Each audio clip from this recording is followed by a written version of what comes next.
कांग्रेस नेता हेमंत बख्शी हमारे साथ हैं, रोहतक से आए हैं। इनसे जरा जान लेते हैं कि यात्रा में ये भी चल रहे हैं, किस तरह का अनुभव महसूस करते हैं। देखिए, जिस प्रकार इस समय जो समय है, सर्दी का समय, हम लोग रात को यहाँ पे कैंप के अंदर रुके हैं और वहां पे खुले आसमान के नीचे एक मतलब खेतों के अंदर जो है वो रहने की व्यवस्था की गई थी, मगर वो सारी चीजें बिल्कुल एक साइड पे हैं। और जो लोगों के अंदर इस समय जुनून है, जो पार्टी के लिए, जो राहुल गांधी जी के लिए और कांग्रेस के लिए, और केवल ये नहीं कि कार्यकर्ताओं में जुनून है, इस समय पूरे देश के अंदर जुनून है। पूरे युवा आप देख रहे हैं कि किस तरीके से साथ चल रहे हैं। और आप राहुल गांधी जी का काफिला देखिए। हम लोग खुद पहले तो हम लोग जिस तरह से टीवी पे, सोशल मीडिया पे देख रहे थे कि किस प्रकार काफिला जा रहा है, मगर आज जो अनुभव हमारा हुआ जब हरियाणा की पावन धरती पर खुद राहुल गांधी जी आए और ये यात्रा निकालने के लिए हम लोग सभी इकट्ठा हुए, तो आज देखने को मिल रहा है कि पूरी कांग्रेस जो है वो इस समय रोड के ऊपर है और एक साथ है। बड़ी बात ये। हाँ, बिल्कुल एक साथ है, सभी एक साथ होके चल रहे हैं। और जल्दी वो समय आएगा जिस समय हरियाणा के अंदर नहीं, पूरे देश के अंदर कांग्रेस का राज होगा। कांग्रेस के चार बड़े धड़े कहे जाते हैं, रणदीप सुरजेवाला, कुमारी सैलजा, हुड्डा और किरण चौधरी। ये चारों तो एक साथ हैं, लेकिन जो सेकंड लाइन है उसमें कृष्णमूर्ति हुड्डा का नाम आता है, जो हुड्डा साहब के बहुत खिलाफत कर रहे हैं। क्या वो यहाँ पर है? देखिए, पता क्या है, महत्वाकांक्षा हर एक व्यक्ति के अंदर होती है और महत्वाकांक्षा का कोई ना कोई समाधान भी निकलेगा, समय आने पर निकलेगा। उन्हें भी हम लोग दूर नहीं जाने देंगे। कोशिश करेंगे कि हुड्डा साहब उनको बांध के रखें और जो वो उनकी कोई डिमांड है, एक सीट को नहीं लेके दूसरी सीट को दे देंगे। इस यात्रा में कम से कम कांग्रेस ये पाएगी कि जो अपने रूट हैं उनको मना लें। बिल्कुल बिल्कुल बिल्कुल। नहीं, मैं कहता हूं कि कांग्रेस की जीत भी उसी में है अगर ये सभी इकट्ठे होके चलेंगे और रूठों को मना के चलेंगे। तो वो समय दूर नहीं है जिस समय हम लोग इकट्ठा होके फिर से इस पूरे प्रदेश के ऊपर राज। मानते हैं कि 2019 में एक आपकी फूट की वजह से ही आपको नुकसान हुआ, तो सरकार तो 2019 में भी नहीं, वो तो एक झूठ का सहारा लेके लोगों को पागल बना के 75 पार का नारा, जमुना पार का नारा देके सरकार ने लोगों को बेवकूफ बनाया और वो सरकार जो है वो बहुमत भी हासिल नहीं कर सकी, जाके रुक गई कहीं ना कहीं। तो आज की डेट में जो इस समय जो लोगों का जो समर्थन मिल रहा है, उसका एक बहुत बड़ा वजह है, उसकी बहुत बड़ा कारण है। आप आज देखिए कि बेरोजगारी चरम सीमा पर है। आज युवा जो देश का है वो भटक रहा है।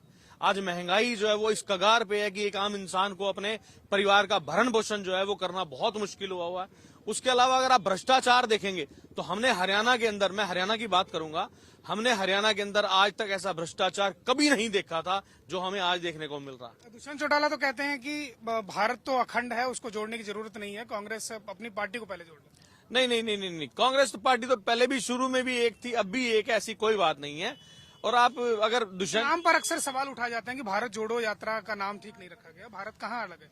नहीं, टुकड़े टुकड़े गैंग तो आपको बोलते हैं वो लोग। ऐसा कुछ नहीं है। ये तो देखो, विपक्ष का काम है कुछ ना कुछ बोलना और वो उनका बनता भी है, जो मर्जी बोले।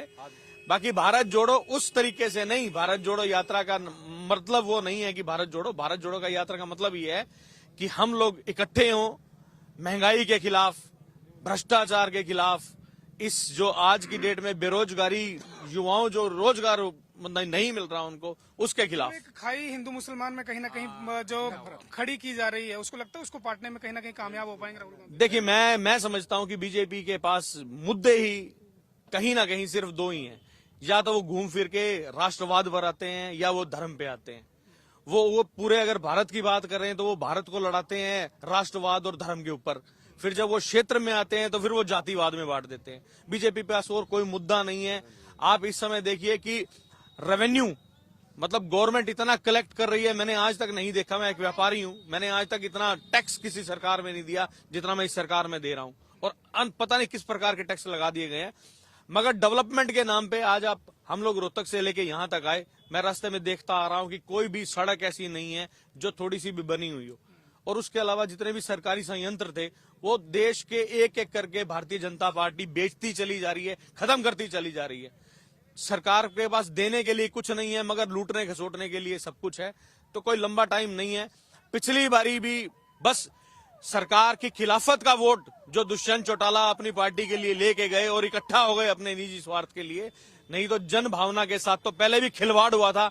मगर इस बारी जो है लोग इकट्ठे हैं और उनके अंदर पूरा रोष है ये जो यात्रा है ये उसी का एक नमूना है। ये यात्रा उसी का एक नमूना है कि कांग्रेस पार्टी के जो लोग उनको सपोर्ट करना चाहते थे, कहीं ना कहीं पिछली बार वो लोग बंटते हुए नजर आए और दुष्यंत चौटाला उन लोगों का वोट ले गए। हेमंत बख्शी थे, कई तरह के आरोप भी इन्होंने भाजपा पर लगाए, विरोधियों पर लगाए। हालांकि विपक्ष में होने के नाते आरोप प्रत्यारोप चलता रहता है सभी पार्टियों का दूसरे पर, लेकिन देखना यह होगा कि भारत जोड़ो यात्रा का असर क्या कांग्रेस पार्टी के भीतर और जब 24 में चुनाव में जाएंगे तो देखने को किस प्रकार मिलेगा।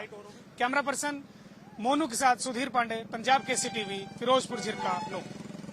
हमसे जुड़े रहने के लिए हमारे YouTube चैनल को सब्सक्राइब करें और नई वीडियो की नोटिफिकेशन के लिए बेल आइकॉन को दबाएं।